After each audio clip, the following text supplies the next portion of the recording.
Hello everybody, welcome back to High Ground. My name is Tanner, and today we're going to be catching up with the NAL playoffs for stage number 1. So not quite complete yet, but most of the way there. Just 2 more matches left to be played.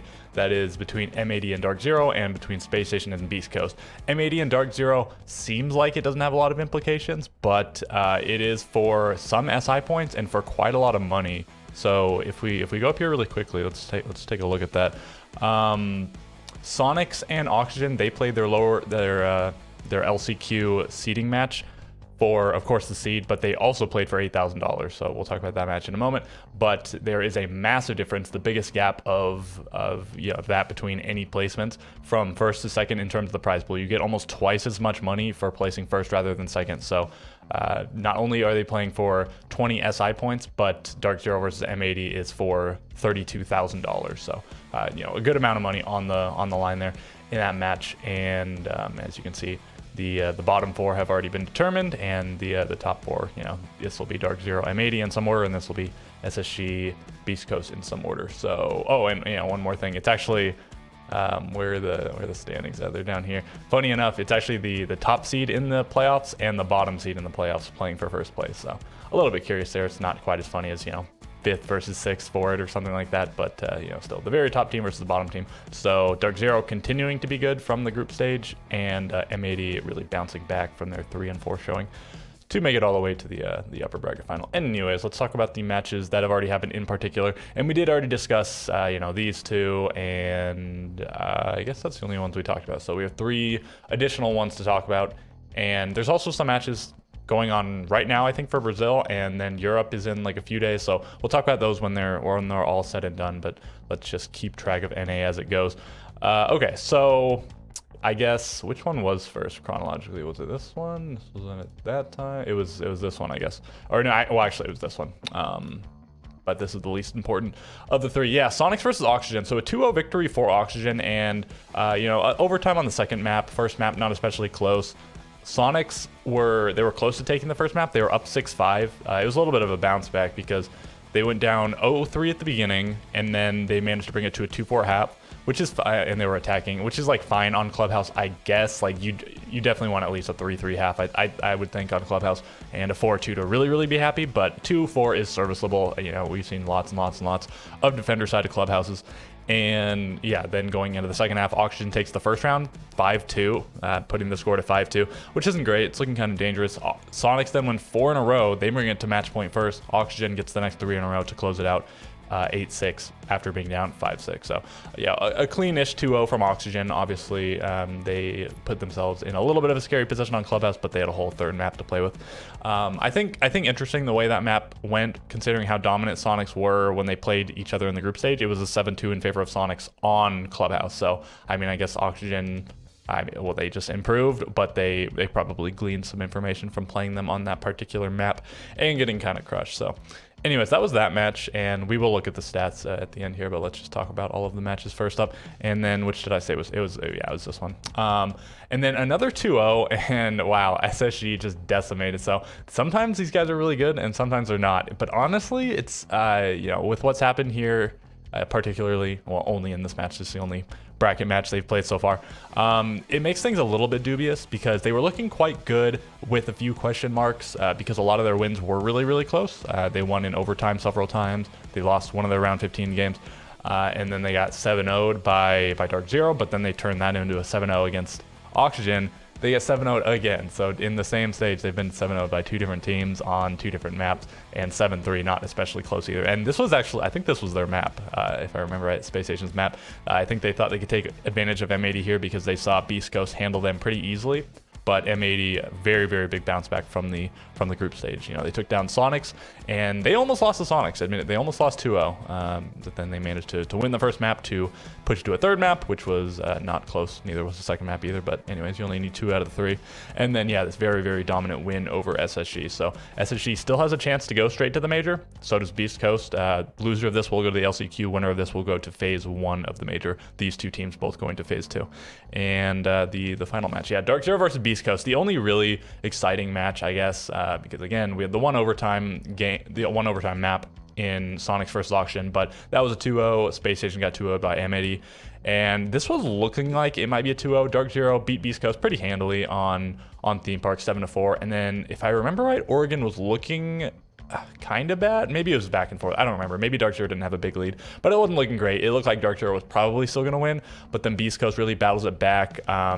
They missed their chance to close it out in regulation. Hat really impressively, I think it was like a 1v4 brought down to a 1v1. It was something like that.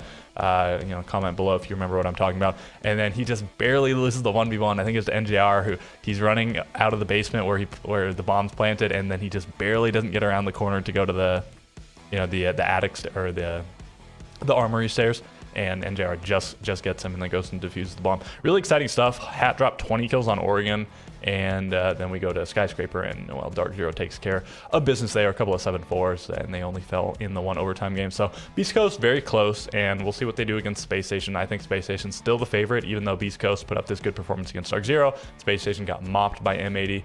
We'll see what happens there. I don't know. Maybe public opinion has been swayed by the results. But anyways, that's it for those. Again, we'll look at the stats in just a second. I don't think there's anything else to talk about here, though, right? Because I talked about what the implications of this one. They're both going to phase 2 of the major once again. So besides the money and the SI points, which are significant, this match doesn't have like real major implications.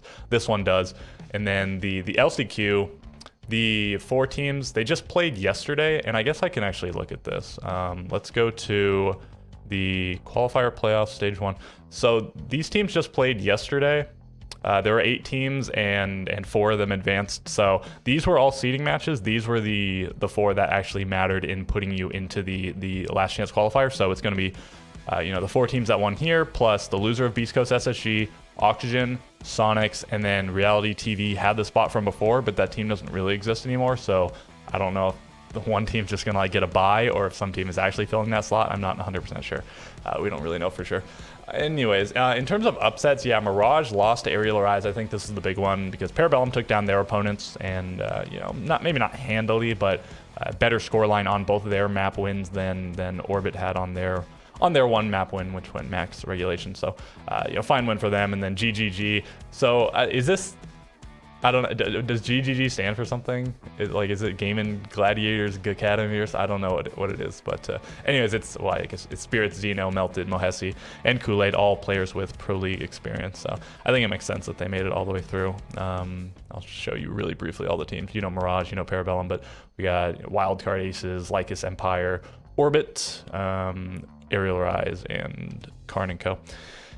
Anyways, yeah, Mirage get taken down. I was watching this, but I didn't watch from the beginning, so I was watching Oregon. I thought this was the first map, and then we went to Border, and they got 7-0'd. I was like, okay, they got 7-0'd, but they'll beat them in map 3, surely. Apparently, this was map 3. I didn't realize it at the time.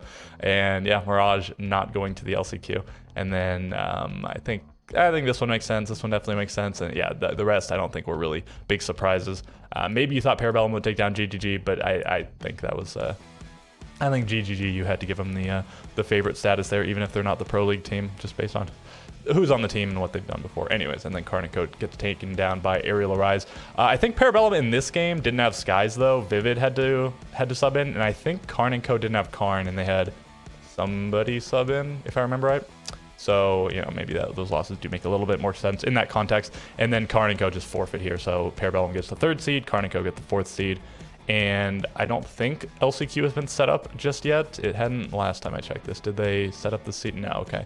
And again, Reality TV, TBD, but all the other teams should have their players back. And I guess GGG, because they got first, should be playing whatever RTB is. That might just be a bye. And then I assume it's like this. 3rd place plays them, they play them. Yeah, I guess. But we'll have to see. I'm assuming that's how the seeding will play out. But yeah, that does it for those. Let's take a quick look at the stats for the matches we already discussed, and we'll call it a day. Right, 7-3 and 8-6. I sort of already talked about how these went down. I guess not this one as much, but pretty dominant. Oxygen wins. Sonics get 2 of the first 4 rounds, and I guess, yeah, they go 3-3 in the first half, and then Oxygen 4 rounds in a row to close it out once they go on defense. And stat-wise, this is, keep in mind, for 2 maps, not just 1 map. Newers with over a 2.0 KD, really impressive stuff. The entry, once again, even though this was a pretty Oxygen-sided match, is dead even. Both teams went +0, -0 on entry. But, the kills really tell the story. Nobody going negative on Oxygen, only 1 player going positive on Sonics, just look at that. 2 players with a 50% or higher survival rate on auction, including their entry play, even though Sweater had way more entry engagements than Newers, and so did. And so did Yaga, curiously. Fox had the same number, so I don't know why Newers didn't get into very many here. Maybe that's just how things happen to go down. But really, IKPR, yeah, these are numbers you expect from Newers, and probably numbers you expect from most of the players on Oxygen at this point. The big standout, I think, is Grixer. Like, you never see this guy. You hardly see him go negative, but if he does, it's like -1, -2. You very rarely see him put up these kind of numbers, even though he went flawless on the entry. But then Citizen also pretty bad. Gunner, really bad. Only Geo and Rexen doing pretty well, and you definitely don't want to see your hard support player on top. 4 plants, 2 1vx's, still even on the KD, positive on the entry. Good showing from Geo, but not really from anybody else. And we have next up the destruction of Space Station. They only got 3 rounds, so yeah, was this the most decisive victory? Because again, I think Oxygen only got, did they only get 4 rounds against their opponent? Who did they play first? Against Beast Coast, right? I think they only got 4 rounds. These guys only got 3 rounds, so destroyed. I mean, looking at the stats, they're not that bad, except for Forrest, who obviously is really bad. But the other 3 players are not that bad. Like, you might see this, and if Forrest had the same numbers, maybe you'd expect that they won a few more rounds. But obviously, just look at the numbers, very decisive M80 win. Yeah, Gomez on top. So Gomez really popping off in bracket. He was their first, or I think he was the second highest. I think it was Spoit #1, Gomez #2 in their first match, and then in this match it's Gomez on top, going very positive, not on the entry, but yeah, +3 overall for M80, so fairly decisive on the entry. You know, not that many rounds played overall, and everyone going even or better here, everyone going negative here. Not much to say, just an absolute slaughter. I don't know why it happened. I mean, I guess Space Agent just has things to figure out, and M80 really figured things out, but you know, these seem like fine Space Station maps, especially considering they picked Theme Park. But yeah, M80 to the major, it is what it is. And final match, we have Dark Zero versus Beast Coast. Once again, the only really exciting one. Beast Coast, I mean, they could have maybe won it. I guess, you know, not particularly close on 2 of the maps, but you know, maybe, you know, just a win. A few more things go your way, win a few more rounds. Obviously, you could push overtime or win off of a, you know, a 7-4 scoreline.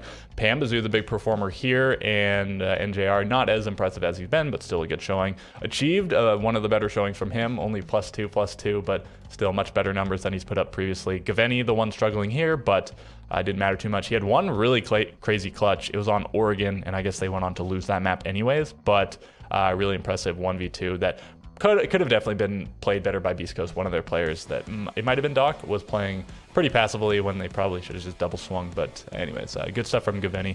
Heart pounding kind of clutch. It was down to like half a second on the clock when he got the last kill. Had good performance. Keep in mind, 20 of those kills were in 1 map, so he only dropped 16 in the other 2 maps. So lessens his performance a little bit, but still 1.0 KPR over the course of a whole 3 map best of 3 is pretty good stuff. Vertical and Hyper putting up decent showings. You know, obviously you would have liked a little bit more from all of your non-hat players in order to win, but still no terrible performances from them. Doc, the bad performer here, unfortunately for him.